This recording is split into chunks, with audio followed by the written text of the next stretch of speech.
Good morning বন্ধুরা। এখন বাজে 8টা, তাই 8টায় উঠিনি, আমি 7টার আগেই উঠে গেছি। উঠে একটুখানি মুখ ফুক ধুয়েছি, আমি পুরো ফ্রেশ হইনি, চেঞ্জ করতে হবে জামা কাপড়।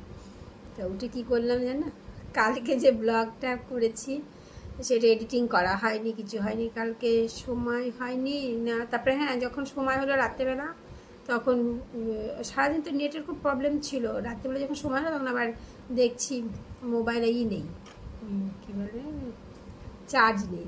রাতে 1:30টার সময় চার্জে বসিয়ে দিলাম। আমি তো 12টা 1টা 1:30টার সময় এডিটিং করি, ছাড়িও তখন। সেই জন্য এখন এডিটিং করলাম, করে এখন কালকের ব্লগটা আজকে সকালে ছাড়লাম, ছেড়ে ছুড়ে বললাম ঘুম থেকে উঠে যেন মোবাইল নিয়ে বসে গেছি। আসলে আজকে ছুটির দিন তো, রান্নাবান্না দেরিতে কত ঘুমাচ্ছেন, কারণ যে সকাল সকাল আগে ওইটা এডিটিং করে ওইটা ছেড়ে দিই, ভিডিওটা ছেড়ে দিই, তারপরে আবার আজকেরটা শুরু করবো। আজকে শুরু করবো এই কারণে, আজকে তো 25শে বৈশাখ। আমার তো প্ল্যান ছিল যে বৃহস্পতিবার সন্ধ্যার সময় জলপাইগুড়িতে রওনা দিব, শুক্রবার আছে সকালে গিয়ে নামবো, নেমে শুক্রবারে ডাক্তার দেখাবো, কত ওকে দেখিয়ে তারপরে বিকালবেলা থেকে 25শে বৈশাখেও এসে আমার জলপাইগুড়ি সব ইন্টি সব ছোটো ছোটোগুলো আছে সবাইকে নিয়ে 25শে বৈশাখের প্রোগ্রামটা করবো। সেই আমার ছোটোবেলার কবিগুরু রবীন্দ্রনাথের যে ফটোটা আছে ওইটার মধ্যেই করি। তো যারা দেখো আমার ব্লগ অনেক দিন থেকে তারা দেখেছো, মানে 2-3 বছর ধরে কিন্তু 25 বৈশাখের সময় আমি ওখানেই থাকছি, 3 বছর ধরে, আর ওখানে প্রত্যেকবার করছি। এবার আর হলো না। যাই হোক, এইখানে একটা মূর্তি আছে, ফটো নেই, ছোটো মূর্তি আছে। একবার মেয়ে শান্তিনিকেতন থেকে নিয়ে এসেছিলো, যদি সন্ধ্যার সময় একটু মালাটা লাগে তাদেরকে একটু মালা দান করবো, আর কিছু করতে পারবো না। আর কী বলতো, কোনো কাটাকুটিও রেডি নেই, বাটাবুটিও রেডি নেই। আগে ছুটির দিন একটু রান্নাবান্না করতে হবে, সেই ভাবছি যাই ফ্রেশ হয়ে আগে বাসন টাসন নামিয়ে বাসি কাজ সেরে ফ্রেশ হয়ে কাটাকুটি করতে বসিয়ে, ততক্ষণে যদি উঠে যায় আগে চা ফাই দিয়ে দিব, জল খাওয়ার পরে করবো। আর যদি ততক্ষণে না উঠে ওই কাজগুলো এগিয়ে নিয়ে তারপরে জল খাবার চা খাওয়ার যা যা যা হবে। তো শুরু করে এইবার কাজকর্ম কী দেখাবো, আজকে কী করবো।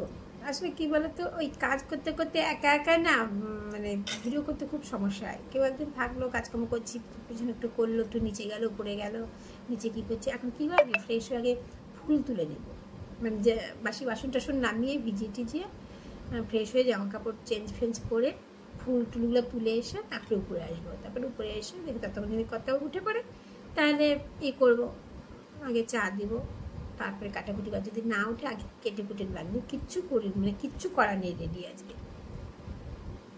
এই দেখো পুজোর ফুল তুললাম, এর থেকে টগর ফুলগুলো বেছে বেছে সরিয়ে রাখবো, কবিগুরুর জন্য একটা ছোটো থেকে মালা করব, বেশি ফুল হয়নি। আর বাগানের, আমাদের নিজেদেরই বাগানের বনে বাঁধরা তখন ধরে ঘুরলাম, কামিনী ডাল, পাতাবাহারের ডাল, এইসব ফুল পাতা ফাতা সব মানে ফুলের তোড়া বানানোর জন্য তুললাম। ও অনেকক্ষণ বাইরে বনে বাঁধরে ঘুরলাম, এবার উপরে যাই, কি অবস্থা জানি না, উপরে কর্তাবাবু উঠেছে কিনা জানি না। কর্তাবাবু উঠেনি, অনেকটা বেলা হয়ে গেছে, সেজন্য আমি এদিকে রেডি করে। এখন দেশি মুরগি 4টে ছিল বলতে 4টেই কালকে দোকানে পেয়েছিলাম, এটা সেদ্ধ চাপিয়ে দিলাম।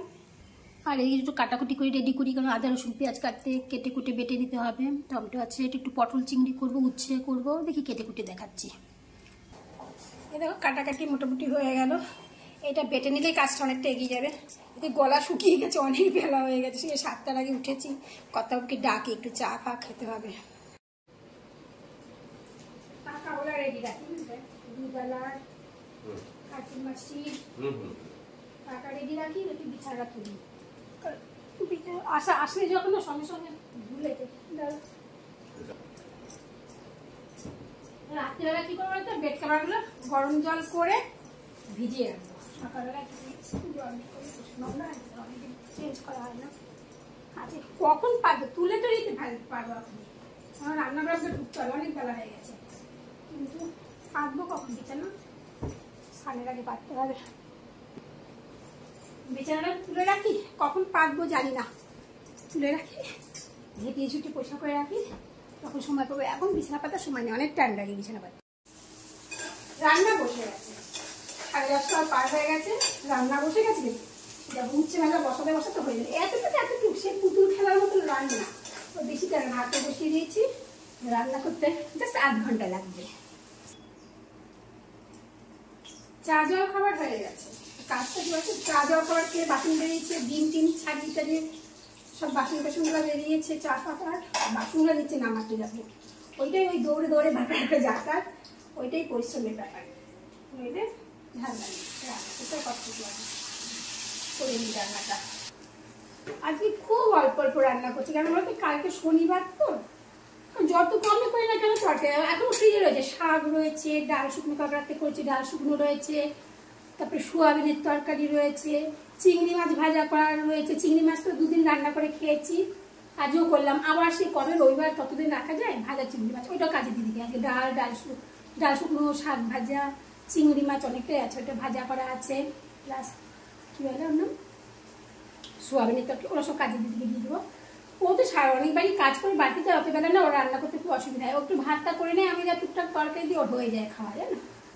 এই দেখো কী কী তরকারি আছে, তোমাদের দেখি আবার ফ্রিজে ঢুকিয়ে দেবো, কারণ ও আসবে তারপর ফ্রিজ থেকে দেবে। এই দেখো ডাল শুকনো যা আছে, 2 জন মানুষ খেতে পারবে, ডাল কিন্তু অল্পতেই অনেকটা হয়ে যায়। সব মিশানো একটা তরকারি আছে, কতটা আছে 3 জন খেয়ে যেতে হবে। এরকম কতটা সোয়াবিনের তরকারি আছে বড় বাটিতে, 2 জন 3 জন হয়ে যাবে। কতটা চিংড়ি মাছ ভাজা আছে, আর চিংড়ি মাছটা শুধু আমিই খাচ্ছি, কতটা খাচ্ছে না বলে অতটা রয়ে গেছে। এরকম শাক ভাজা রয়েছে। এই তরকারিগুলো সব কাজে দিদিকে দিব, আমি ফ্রিজের মধ্যে ঢুকিয়ে রাখি, ও যখন আসবে তখন বের করবো। বেশ গরম তো বাড়ি না, আমি আমার বাড়িতে লাস্ট কাজ করে নিয়ে চলে যায়। আসলে কর্তাবাবু তো বাসি ফাঁসি খায় না, যার জন্য আমাকে রেগুলার রান্না করতে হয়। যা তরকারি থাকে, আজকে যা তরকারি ছিল আমাদের আজকে ভালো মতো হয়ে যেত 2 মানুষের, কিন্তু আমাদের রান্না করতেই হবে, সেজন্যই দিয়ে হয়। কথাটা এখানেই বললাম। আমার এক বন্ধু আমার ফোন করে বলে, হ্যাঁ তুই যা কাজে দিদিকে রান্না করে দিস, আবার ওর আবার কাজে রান্নার দিদি আছে। আমার রান্নার দিদি তো 3,500 টাকা নেয় রান্না করতে, তুই যা রান্নার দিস ওকে 3,500 টাকা কাজ করে দিয়ে দিস। ওটা 8 বাজে, এখন ভাত নেমে গেল, ভাত হয়ে গেছে, ডিমের ঝোল, কি পটল চিংড়ি আর উচ্ছে ভাজা। রান্না হলে বলে কাজ হয়নি, দুনিয়া একা রান্না, ঘরটা সব এখন কাজ চলবে পুরো 1-1:30 অবধি। রাখছি। এই বিছানা পাতা হয়ে গেছে, তুমি উঠে পড়ো, ঘর ঝাড়া মোছা হবে। সারাদিন কাজকর্ম করার পর ভাবলাম 4টা 4:30 থেকে মানে এখানকার গোছানো গাছানো কুড়ুগুলোকে সাজানো সব কিছু শুরু করে, ও বাবা 4:30 চলে গেল কারেন্ট, সেই 8টা 7:30 পরে। তারপরে দেখো শুরু করেছি, এখন কমপ্লিট করতে পারি, তার মাঝে নিজে সাজগুজু করলাম। কবিগুলোকে দেখা যাচ্ছে কি দেখো ছোট্ট, আমি তো দূর থেকে, আমি পরে সামনে থেকে দেখাবো। এগুলো একটু সাজিয়ে নিই, এই কোনোরকমভাবে একটা ছোট মালা গাঁথলাম, দেখলে তো সকালবেলা বেশি ফুল পাইনি, এই এখনই গাঁথলাম মালা, এবার ফুলের তোড়াগুলো একটু সাজিয়ে দেখাচ্ছি। তো সংসারে সারাদিনের কাজের মাঝে কাজকর্ম সেরে একা এইভাবে আমি আমার রবীন্দ্র জয়ন্তী উৎসব পালন করলাম তোমাদের সঙ্গে। আমি একা বলবো না মোটেই, কারণ তোমরা না থাকলে আমার ইচ্ছাটা হতো না। তোমরা সকলেই আছো, বাড়িতে একা হলে কী হবে, আমার ফোনের ভেতরে তোমরা সকলেই আছো আমি জানি। তো এইভাবে আমি আজকে আমার রবীন্দ্র জয়ন্তী উৎসব পালন করলাম। সবাই ভালো থেকো। এবার কিছু শর্ট ভিডিও করব, তা আমি আজকে এখানেই শেষ করছি। টাটা। শুভ জন্মদিন কবিগুরুর, শুভ বলবো রবীন্দ্র জয়ন্তী উৎসব।